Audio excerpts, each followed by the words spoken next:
గారు అంటున్నాడు వ్యవసాయ మంత్రి, ఇది కాలం తెచ్చిన కరువు అంటున్నాడు. అయ్యా మంత్రి గారు, ఇది కాలం తెచ్చిన కరువు కాదు, చేతగాని నీ ప్రభుత్వం, చేతగాని కాంగ్రెస్ తెచ్చిన కరువు, 100% నీళ్లుండి ఇవ్వలేని అసమర్థ ప్రభుత్వం తెచ్చిన కరువు. ముఖ్యమంత్రి గారు ఎక్కడున్నారండి? మంత్రివర్గం ఎక్కడున్నది? రైతాంగానికి ధైర్యం చెప్పే బాధ్యత మీ మీద లేదా?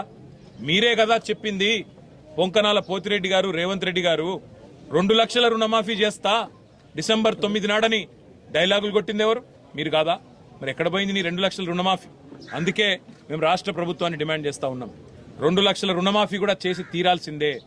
ఇన్నాళ్ళు నీళ్లుండి కూడా మోసం చేసినందుకు రైతాంగానికి క్షమాపణ చెప్పాల్సిందే. అదే మాదిరిగా అన్నింటికన్నా ముఖ్యంగా ఇవాళ తీవ్రమైన దుస్థితిలో ఉన్న రైతులను కాపాడుకోవడానికి ఒకవైపు నష్టపరిహారం ఇవ్వాల్సిందే. ఇంతవరకు రైతు బంధు కూడా మొత్తం వేయలేదు, రైతు బంధు కూడా ఇంతవరకు మొత్తం వేయలేదు, రైతు బంధు కూడా మొత్తం చెల్లించాల్సిందే.